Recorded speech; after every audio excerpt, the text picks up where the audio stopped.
Welcome to the collective. It is a nice January 21st, 2018, and we're in the greenhouse to celebrate our babies, our pepper babies specifically. So what I've done this year, because now's the time to plant, you need to plant them in early January, at least for me. So what I've done is I have a heating mat, and then I have two shallow plates, and in one of them I put a Ziploc bag with a little water, and we have paper towels. Now I've already taken these out a little bit, so let's see. So I went and checked on them every day. I put these in the 15th, and you can see they've already started germinating. So these guys are going to go into peat pots now. And if anything didn't germinate, I have my Tide Dragons. I have my long thin cayenne, which was a great hit for drying and making into flakes. I have some Carolina Reapers that I had last year, but I wanted to plant some, if anything, to get seeds, because I don't really grow super hots anymore. Well, then again, I have the Ghost Chili Pepper, which will be pretty good, even though I like habanero best. While we're in here, we have the surviving, one of the surviving peppers. It looks a little rough now, but that's okay. I just wanted it to survive. And here is the vanilla that I talked about in the last video. It seems to be doing okay. Nothing seems to have died. I put them all, you know, the big arrow roots in here, and we'll see what happens. And it looks like it's doing alright. I put it in a different mix. I have more orchid blooms from the mother plant and a few others. My lay plant isn't doing too well. It looks like it may even have a spider mite. We'll see.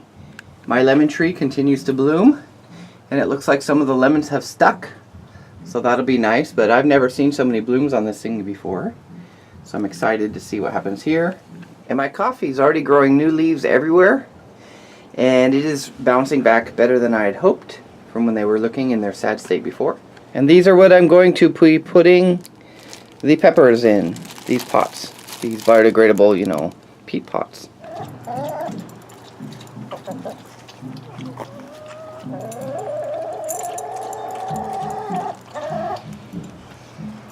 There's just a small break in the sun. It's been raining the whole damn time.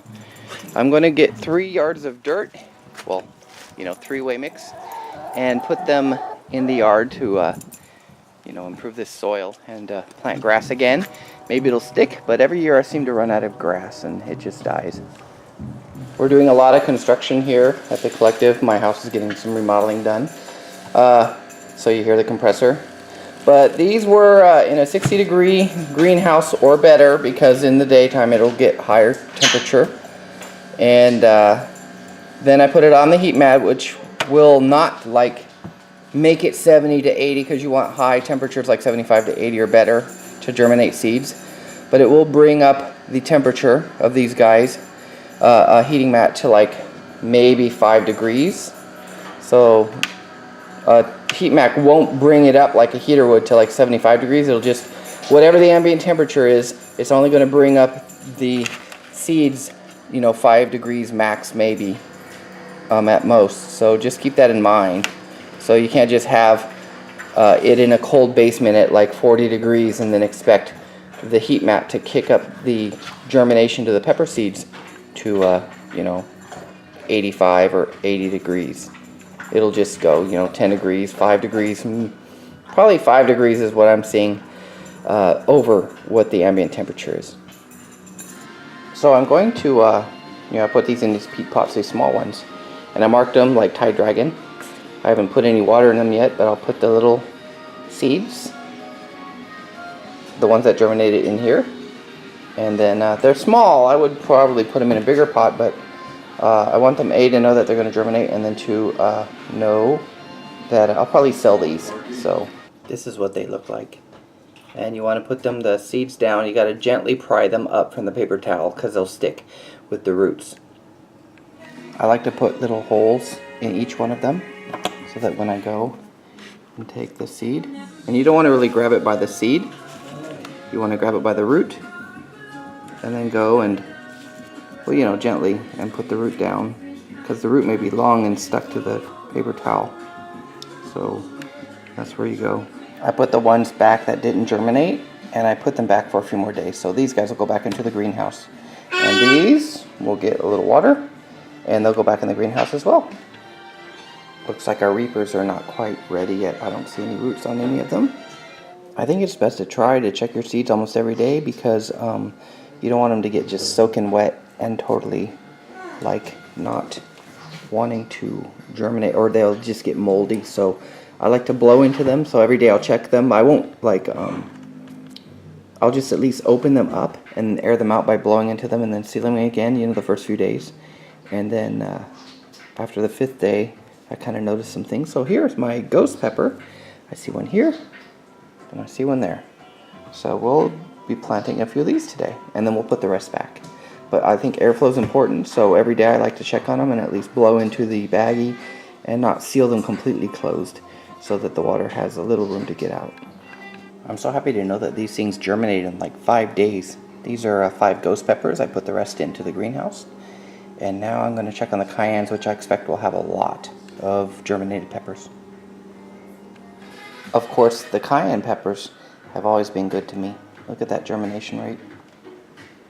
They will all grow these long icicles. You've probably seen in my previous videos, but they're very long. They're like maybe 8 inches or more long, and there's a lot of them. And they're really good flavor. They taste smoky, even though, you know, you aren't smoking them. So here we have it. These are all of the cayennes, ghost pepper, and my Thai dragon. The reapers didn't go and do anything yet, but I'm sure they will. Remember, even though you saw leaves come up in this short 5 days, I made sure that I planted them all in the soil still, but the leaves facing up. And you wanted to use tweezers to pry them gently off the paper towel. And if you get a little paper towel in there, that's fine too. And now I gently watered them, and now I'm going to top them off with some more soil, just a little more soil. I'm not going to pack it down too much. I'm going to make it easy for the roots to go crazy. You can still see a little bitty one in there. So that's going to get all covered a little bit with gentle soil. So these are in a week's fertilizer solution. You could use seedling mix, but remember there's no fertilizer in there. So the seed's not going to get much energy after like 7 days. So either use a liquid fertilizer when you water, or you can go ahead and just use a light bit of the seedling mix mixed in with regular soil. So when you transplant these guys into bigger pots, that's when you use your, you know, solid, your black gold, or your nice fertilized soils, or your organic stuff. So that's what I do anyway. And there we go. They're in the greenhouse. They've had soil on them. They're moist. They are sitting on a mat, but I'm using the mat that I germinate from, so there's, you know, baggies under there. And so it'll still stay warm, even though it probably doesn't need all that heat again since they've already germinated. But I'll help push through, so I expect in the next day or so to see these guys poke through the soil. And there you have it.